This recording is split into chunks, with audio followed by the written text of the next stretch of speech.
Apa? Diesel turbo pada Rush? Serius?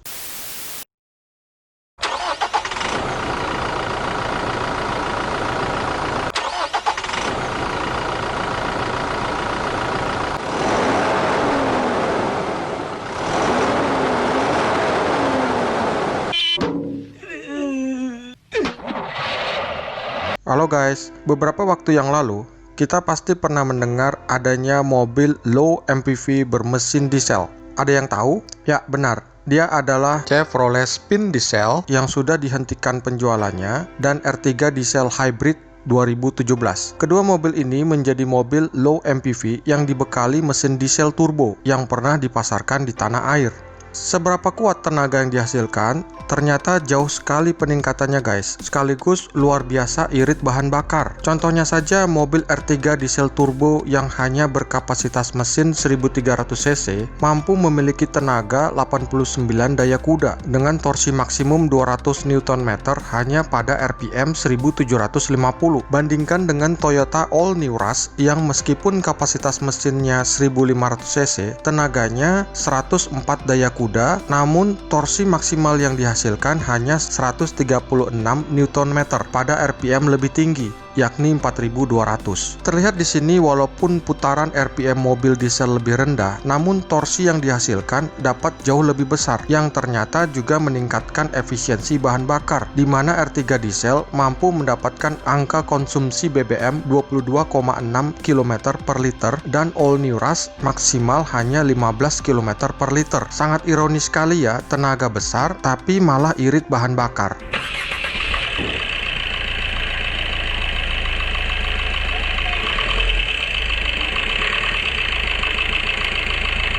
Dengan memahami keunggulan mesin turbo ini, barangkali ada yang kemudian berpendapat bagaimana seandainya mobil SUV Rush atau Terios tersedia dalam varian mesin diesel turbo 1500 cc. Pastinya akan lebih bertenaga di segala medan. Tapi kenapa sampai sekarang pabrikan tidak juga menjual versi mesin dieselnya seperti mobil R3 dan Spin? Apakah kira-kira alasan kuat di balik hal tersebut? Yuk kita simak video ini, dan bagi yang belum, yuk kita subscribe dulu channel ini untuk mendapatkan update video berikutnya.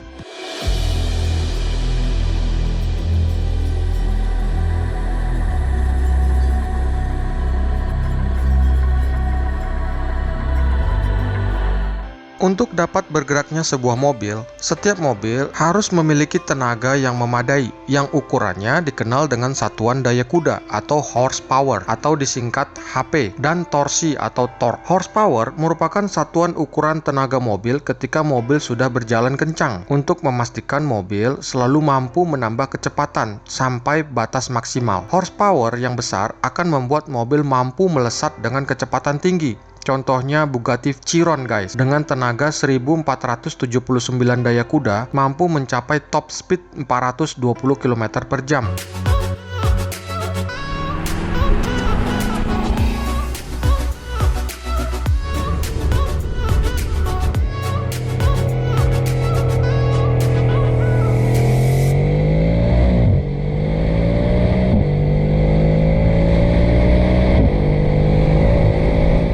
Sedangkan torsi merupakan tenaga yang dikeluarkan mesin untuk membuat ban mobil bergerak dari mulai berhenti sampai ban berputar. Torsi yang besar dapat membuat mobil mampu mendaki batu karang yang curam atau menarik beban yang berat hingga beberapa ton. Torsi yang besar ini juga dapat membuat mobil mampu memenangi drag race karena putaran ban akan lebih kencang dan kuat.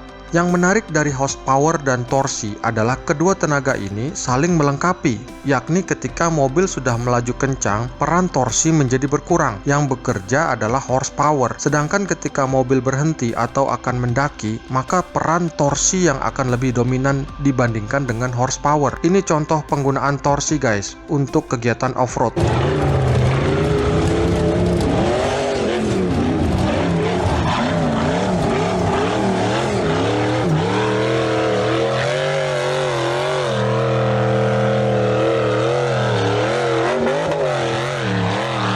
Dan ini contoh penggunaan horsepower untuk tujuan kecepatan tinggi.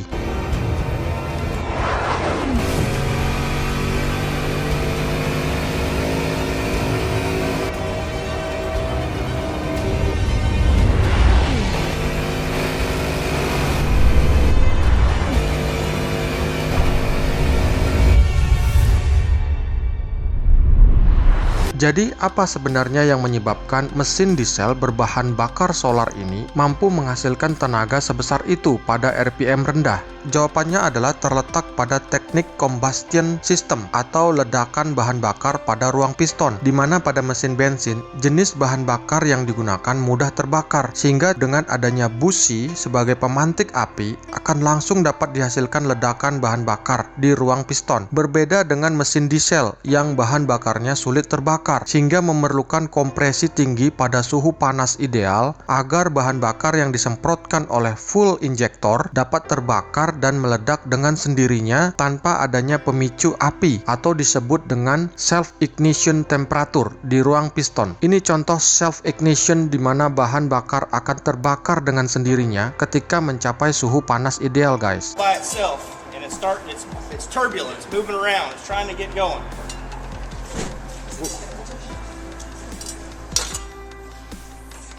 The idea is it's going to take a long time to cool off.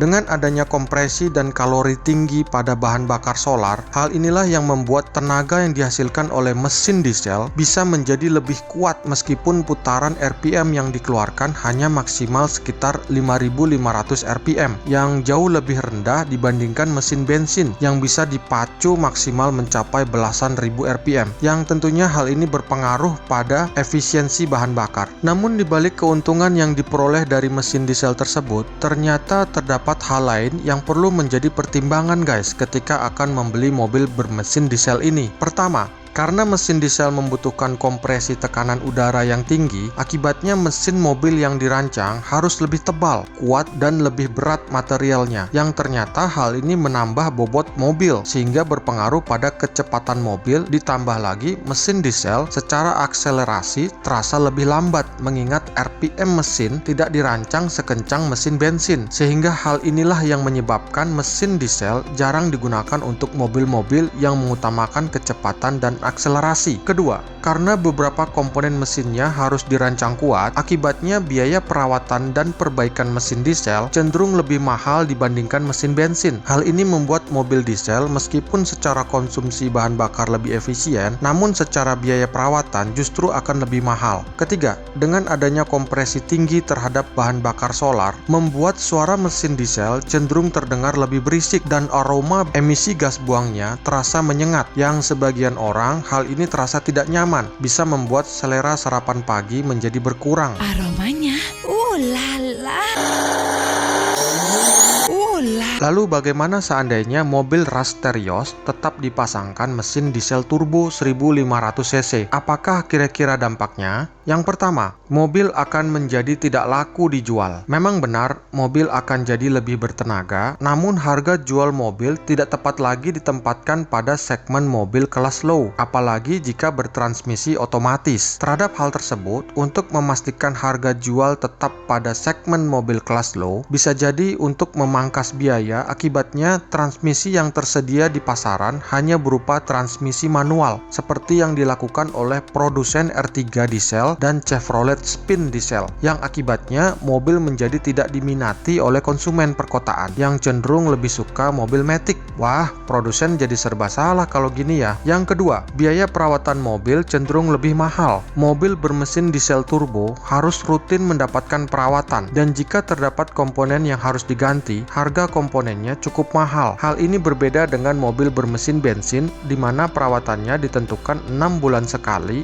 atau berdasarkan kilometer tertentu, serta harga komponen spare part-nya yang relatif lebih murah dan banyak tersedia. Yang ketiga, pajak lebih mahal. Dengan Rush atau Terios bermesin 1500 cc diesel turbo, secara langsung akan meningkatkan setoran pajak yang harus dibayarkan. Bisa dibayangkan untuk tipe tertinggi Rush atau Terios bensin tahun 2020 saja, pajaknya di Jakarta sudah mencapai 4 jutaan. Pasti versi dieselnya akan jauh lebih mahal pajaknya. Dengan memperhatikan ketiga kondisi tersebut, seandainya mobil Rush atau Terios tetap tersedia versi diesel turbo 1500 cc matic, maka harga jual mobil on the road diperkirakan bisa mencapai 300 jutaan, alias lebih mahal dari tipe matic tertinggi, yang tentunya hal ini sudah tidak masuk lagi, guys, untuk harga mobil kelas low. Mending sekalian beli Fortuner VRZ bekas bekas deh. Jadi jika kita kembali ke fakta saat ini, apakah penggunaan mesin bensin pada Rush atau Terios yang ada sudah memadai dari sisi tenaga dan efisiensi bahan bakar? Jawabannya adalah tergantung peruntukan mobil tersebut guys. Contohnya, pertama, jika untuk pemakaian dalam kota dan melintasi jalanan tol, tenaga mobil Rush atau Terios yang ada saat ini sudah lebih dari cukup dengan konsumsi rata-rata pemakaian rute perkotaan 11-12 km per liter dan bahkan rute luar kota bisa mencapai 14-15 km per liter. Ya masih kategori irit sih mobil ini. Kedua, jika untuk penggunaan off-road ringan, misalnya jalanan berlubang, bebatuan, berlumpur, banjir, dengan torsi mobil maksimal 136 Nm dan 104 daya kuda dipadukan dengan adanya ban 18 inci dan tarikan belakang, alhasil mobil ini performanya dapat diandalkan, bahkan saat membawa beban dan penumpang penuh sekalipun. Namun yang ketiga, jika kita mau menggunakan mobil ini untuk medan off-road berat atau ekstrim, mobil ini bukan dirancang untuk itu guys. Karena selain tenaga yang terasa kurang, selain itu penggerak rodanya yang tersedia hanya 2 roda, yang akan menyulitkan untuk melintasi medan off-road berat. Sebagai kesimpulan, apakah Anda masih berminat jika Rush atau Terios bermesin diesel turbo 1500 cc, di mana power yang akan dimiliki mobil ini pastinya akan lebih kuat melintasi segala medan jalanan? Bagaimana menurut kalian? Silahkan berikan komen dan pendapatmu. Sampai jumpa!